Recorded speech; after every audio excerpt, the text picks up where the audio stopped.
Hello दोस्तों, VS classes for you में स्वागत है आपका।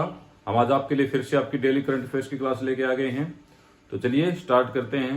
देखते हैं पहला क्वेश्चन है कि फाइड विश्व कप 2021 के विजेता कौन बने।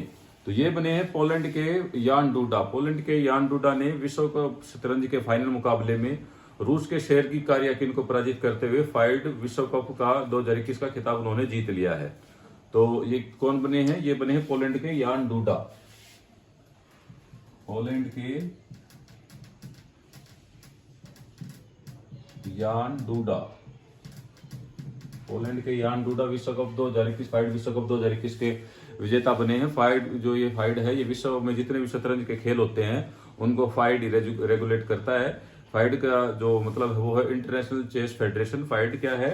International chess federation. FIDE international chess federation. International chess federation FIDE, ये जो विश्व में जितने भी शतरंज के मुकाबले होते हैं ये उनको फाइड रेगुलेट करता है। और जो स्टार्ट हुआ था, तो ये स्टार्ट हुआ था 20 जुलाई 1924 में। कब स्टार्ट हुआ था? तो स्टार्ट हुआ था ये 20 जुलाई 1924। 20 जुलाई 1924 में स्टार्ट हुआ था। और इसका जो वो हेडक्वार्टर है वो है लुसाने, स्विट्जरलैंड में। कहां पर है फाइड का हेडक्वार्टर? तो ये है लुसेन, स्विट्जरलैंड में। कहां पर है ये? लुसेन, स्विट्जरलैंड में इसका हेडक्वार्टर है।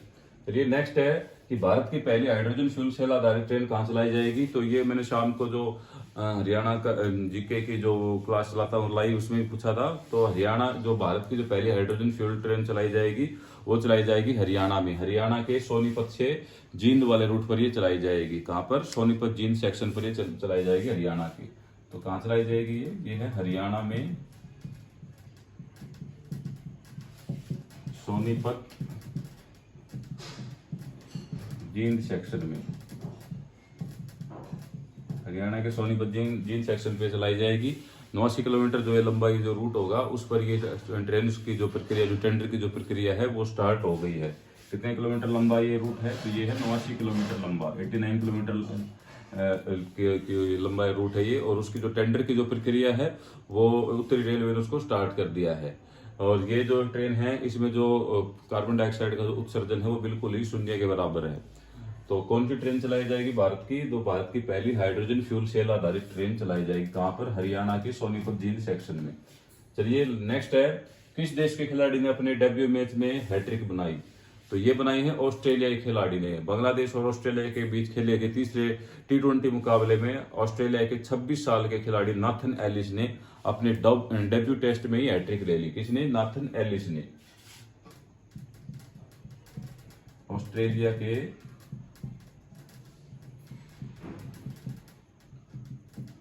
नाथन एलिस ने, किस खिलाड़ी ने? ऑस्ट्रेलिया के नाथन एलिस ने अपने डेब्यू मैच में ही हैट्रिक बना ली है। जो ये T20 जो थर्ड T20 हुआ था उसमें उन्होंने 4 ओवर में 34 रन देकर 3 विकेट लिए थे। कितने ओवर में? 4 ओवर में 34 रन देकर 3 विकेट लिए थे उन्होंने। और 3.3 ओवर के बाद 3.3 ओवर के बाद जो लास्ट की जो 3 गेंदें बची थी उनमें उन्होंने ये कारनामा रचा। तो कौन है ऐसे जो पहले खिलाड़ी बने हैं ये? तो ये है ऑस्ट्रेलिया के नाथन एलिस। ये विश्व के ऐसे पहले खिलाड़ी जिन्होंने अपने डेब्यू टेस्ट में ही हैट्रिक ली हो। तो चलिए नेक्स्ट है, हाल ही में प्रधानमंत्री मोदी ने कौन सी वाहन नीति का विमोचन किया है। तो अभी हाल ही में प्रधानमंत्री नरेंद्र मोदी ने वाहन आकुरण नीति यानी कि व्हीकल स्क्रैपिंग पॉलिसी ये उन्होंने लॉन्च की है। व्हीकल स्क्रैपिंग पॉलिसी 13 अगस्त 2021 को। और ये जो नई पॉलिसी है इसकी जो घोषणा है वो इस साल के बजट में वित्त मंत्री निर्मला सीतारमण ने भी कर दी थी। और अब देश में एक तय सीमा के बाद जो वाहनों को अपना फिटनेस कराना पड़ेगा और उसके बाद यदि वे फिटनेस टेस्ट में फेल होते हैं तो उनका पंजीकरण रद्द हो जाएगा और उनको स्क्रैप में भेजा जाएगा। तो कौन सी नीति लागू की है? तो ये है व्हीकल स्क्रैपिंग पॉलिसी। कौन सी है? व्हीकल स्क्रैपिंग नीति। ये स्टार्ट की है और जब उनको जो स्क्रैप में भेज दिया जाएगा तो उसके बाद उनको फिर एक डिपॉजिट सर्टिफिकेट मिलेगा, जिसके बाद नई गाड़ी खरीदने पर उनको 5% तक का डिस्काउंट मिलेगा। और साथ ही नए व्हीकल के जो रजिस्ट्रेशन की जो फीस होगी वो भी बिल्कुल नहीं लगेगी। और राज्य सरकारें वो प्राइवेट व्हीकलों पर 25% और कमर्शियल जो व्हीकल हैं उन पर 15% तक की जो रोड टैक्स में भी छूट दे सकती हैं, वो आगे राज्य सरकारें डिसाइड करेगी। बाकी ये जो अभी स्क्रैपिंग पॉलिसी है प्रधानमंत्री नरेंद्र मोदी ने इसका जो वो विमोचन किया है वो कब किया है? वो किया है 13 अगस्त 2021 को। क्या है इसमें एक तय सीमा के बाद वाहन होगा, क्या होगा? Fitness test. अगर उसमें फिटनेस टेस्ट में वाहन फेल होते हैं तो उनका रजिस्ट्रेशन रद्द करके उनको स्क्रैपिंग के लिए उनको भेज दिया जाएगा। चलिए नेक्स्ट है कि प्रधानमंत्री मोदी ने 4 लाख महिला एसएचजी के लिए कितने रुपए की राशि जारी की? तो प्रधानमंत्री नरेंद्र मोदी ने 4 लाख जो एसएचजी सेल्फ हेल्प ग्रुप, ये जो स्वयं सहायता समूह, जो महिला स्वयं सहायता समूह है, इनके लिए 1625 करोड़ रुपए की राशि का अभी 1625 करोड़ की राशि जारी की है। तो प्रधानमंत्री नरेंद्र मोदी ने हाल ही में दीनदयाल अंत्योदय योजना और राष्ट्रीय ग्रामीण आजीविका मिशन के तहत प्रमोट की गई महिलाओं के 4 लाख एसएचजी के लिए 1625 करोड़ रुपए की राशि जारी की है। कितनी? 1625 करोड़ रुपए। 1625 करोड़ रुपए की राशि जारी की किसके तहत की है? तो दीनदयाल अंत्योदय योजना के तहत। कौन सी योजना के तहत? दीनदयाल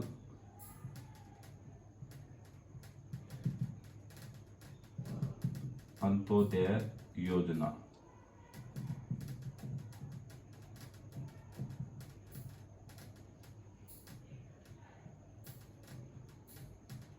दीनदयाल अंत्योदय योजना के तहत ये राशि उन्होंने जारी की है 1625 करोड़ रुपए की। और साथ ही उन्होंने ये भी घोषणा की है कि हर जो सेल्फ हेल्प ग्रुप है उसको 10 लाख की जगह 20 लाख रुपए तक का जो उसको कर्ज है वो बिना किसी गारंटी के दिया जाएगा। जो अब तक का जो उनका जो लोन था जो 10 लाख रुपए तक का हो रहा था, अब उसको बढ़ाकर 20 लाख रुपए कर दिया गया है, जो कि बिना गारंटी के होगा।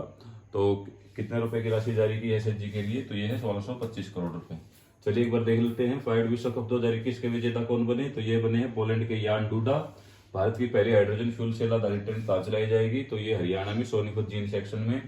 किस देश के खिलाड़ी ने अपने डेब्यू मैच में हैट्रिक बनाई? ये विश्व के पहले खिलाड़ी हैं, तो ये है ऑस्ट्रेलिया के नाथन एलिस। हाल ही में प्रधानमंत्री मोदी ने कौन सी वाहन नीति का विमोचन किया? तो यह है व्हीकल स्क्रैपिंग नीति। 13 अगस्त 2021 को इसका विमोचन किया। प्रधानमंत्री मोदी ने 4 लाख महिला एसएचजी के लिए कितने रुपए की राशि जारी की? तो ये की है 1625 रुपए की, दीनदयाल अंत्योदय योजना और हरियाणा ग्रामीण आजीविका मिशन के तहत। तो चलिए नेक्स्ट स्लाइड में नेक्स्ट क्वेश्चन और देखते हैं। नेक्स्ट क्वेश्चन देखते हैं। नेक्स्ट है कि कौन सा क्रिप्टो करेंसी एक्सचेंज भारत का पहला क्रिप्टो यूनिकॉर्न बन गया है? तो ये बन गया है कोविन डीसीएक्स, देशी crypto currency exchange CoWIN DCX. ये 1 करोड़ अरब डॉलर की जो इसकी वैल्यूएशन है 1 करोड़ अरब डॉलर को पार कर गई है और ये यूनिकॉर्न क्लब में शामिल हो गया है।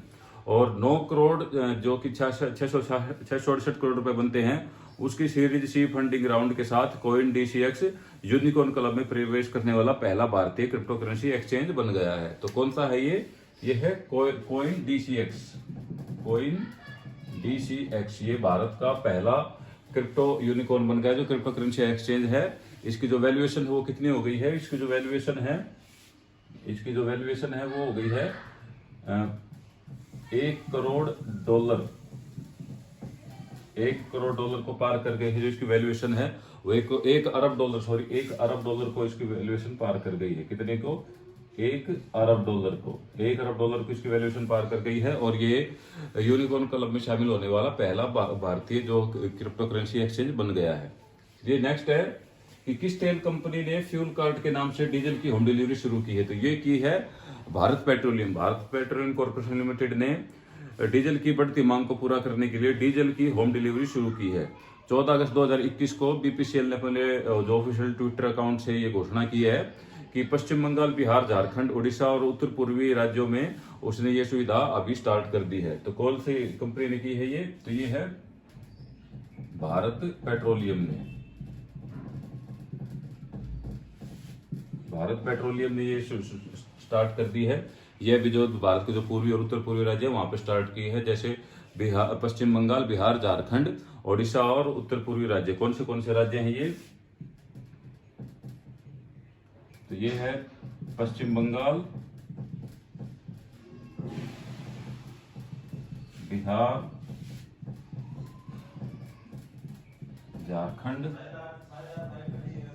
ओडिशा और जो नॉर्थ ईस्ट के स्टेट है वहां पर, नॉर्थ ईस्ट स्टेट्स में वहां पर इन्होंने ये एक सुविधा स्टार्ट की है। और जो ये अगर बात करें हम भारत पेट्रोलियम की, तो भारत पेट्रोलियम की स्थापना हुई थी वो 1952 में हुई थी और इनका हेडक्वार्टर कहाँ पे है, तो वो है मुंबई में। चलिए नेक्स्ट है कि टोक्यो पैरालंपिक खेलों में भारत के कितने पैरा खिलाड़ी भाग लेंगे। जो टोक्यो में जो ग्रीष्मकालीन पैरालंपिक खेल होंगे उनमें भारत का अब तक का सबसे बड़ा दल भेजा जाएगा, जिसमें 54 पैरा खिलाड़ी भाग लेंगे। कितने खिलाड़ी भाग लेंगे? 54 पैरा खिलाड़ी इसमें भाग लेंगे। और ये जो टोक्यो जो पैरालंपिक खेल हैं वो कब से स्टार्ट होंगे, तो ये होंगे 24 अगस्त 2021 से 5 सितंबर 2021 तक। कब से स्टार्ट होंगे ये, कब से चलेंगे? 24 अगस्त 21 टू 5 सितंबर 2021, 24 अगस्त 2021 से 5 सितंबर 2021 तक ये चलेंगे। और अभी हाल ही में जो वे चल रहे थे टोक्यो ओलंपिक, जो कि 23 जुलाई से स्टार्ट हुए थे, जिसमें भारत ने 7 पदक जीते हैं। और अभी ये तो जितना हमने स्पोर्ट टोक्यो ओलंपिक को किया है, जो वैसे ओलंपिक को किया है, तो हमें पैरा ओलंपिक को भी उतना स्पोर्ट करना है, जिसमें हमारे देश के अब तक का सबसे बड़ा दल उतरेगा, तो वो जिसमें 54 खिलाड़ी होंगे। चलिए नेक्स्ट है कि हरियाणा के नए पुलिस महानिदेशक कौन बनाए गए हैं। हरियाणा के नए डीजीपी बनाए गए हैं प्रशांत कुमार अग्रवाल, पीके अग्रवाल, जो कि 1988 बैच के सीनियर आईपीएस अधिकारी हैं। उनको हरियाणा का नया डीजीपी बनाया गया है। और वे जो हरियाणा के पहले डीजीपी मनोज यादव की वो जगह लेंगे। और जो उनका जो अभी कार्यकाल होगा वो होगा 2 साल का। 16 अगस्त को इसकी घोषणा हुई है। तो कौन बनेंगे? प्रशांत कुमार अग्रवाल। प्रशांत कुमार अग्रवाल हरियाणा के नए डीजीपी होंगे। किसकी जगह लेंगे? तो ये लेंगे मनोज यादव की जगह। मनोज यादव की जगह लेंगे। ये 1988 बैच के सीनियर आईपीएस है। ये 1988 बैच के सीनियर आईपीएस है, जो कि अब हरियाणा के नए डीजीपी होंगे। और इनका कार्यकाल कितना होगा? तो कार्यकाल होगा इनका 2 साल। 2 साल का इनका कार्यकाल होगा। चलिए नेक्स्ट है कि भारत ने किस वर्ष तक 6 लाख गांव में इंटरनेट कनेक्टिविटी देने का निर्णय लिया है। तो भारत ने 2024 तक जो भारत के 6 लाख गांव हैं उनमें इंटरनेट कनेक्टिविटी देने का फैसला किया है। यह जानकारी दी है केंद्रीय कौशल विकास और उद्यमिता राज्य मंत्री राजीव चंद्रशेखर ने। किन्होंने जानकारी दी है? ये राजीव चंद्रशेखर ने।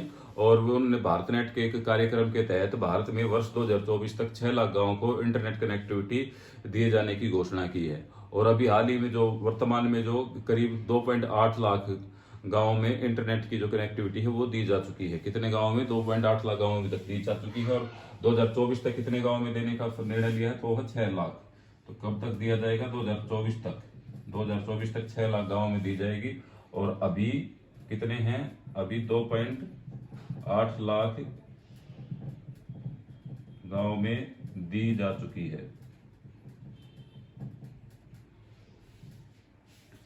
तो ये घोषणा किसने की है? केंद्रीय कौशल विकास और उद्यमिता राज्य मंत्री राजीव चंद्रशेखर ने भारत नेट के कार्यक्रम के दौरान ये घोषणा की है कि 2024 तक भारत के 6 लाख गांवों में इंटरनेट कनेक्टिविटी दी जाएगी। कितने गांव में? 6 लाख गांवों में इंटरनेट कनेक्टिविटी दी जाएगी। और अभी कितने हैं? 2.8 लाख गांव में ये इंटरनेट कनेक्टिविटी दी जा चुकी है।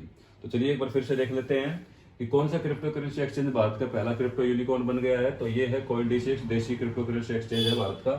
किस तेल कंपनी ने फ्यूल कार्ड के नाम से डीजल की होम डिलीवरी स्टार्ट की है? फ्यूल कार्ड, तो ये स्टार्ट किया है भारत पेट्रोलियम ने। भारत पेट्रोलियम इसको स्टार्ट किया फ्यूल कार्ड के नाम से। और जो ये राज्य है पश्चिम बंगाल, बिहार, झारखंड, ओडिशा और नॉर्थ ईस्ट के स्टेट, वहां पर इसको अभी स्टार्ट किया है। नेक्स्ट है कि टोक्यो पैरालंपिक में भारत के कितने पैरा खिलाड़ी भाग लेंगे। तो टोक्यो पैरालंपिक गेम ग्रीष्मकालीन पैरालंपिक जो कि 24 अगस्त से स्टार्ट है, उसमें 54 भारतीय के पैरा खिलाड़ी भाग लेंगे। ये कब तक चलेगा? 24 अगस्त 2021 से 5 सितंबर 2021 तक। हरियाणा के नए पुलिस महानिदेशक कौन है? तो हरियाणा के नए पुलिस महानिदेशक है प्रशांत कुमार अग्रवाल। मनोज यादव की जगह लेंगे। 2 साल का इनका कार्यकाल है। भारत के किस वर्ष तक 6 लाख गांव में इंटरनेट कनेक्टिविटी देने का निर्णय लिया है? तो भारत ने 2024 तक 6 लाख गांव में इंटरनेट कनेक्टिविटी देने का निर्णय लिया है। अभी 2.80 लाख 2 लाख 80 हजार गाँव में इंटरनेट कनेक्टिविटी दी जा चुकी है। तो चलिए आज के क्वेश्चन यहीं पे पूरे होते हैं। कल आपके लिए फिर से कुछ नए क्वेश्चन से लेके आऊंगा। तब तक जुड़े रहिए वीएस क्लासेस फॉर यू से। Thank you.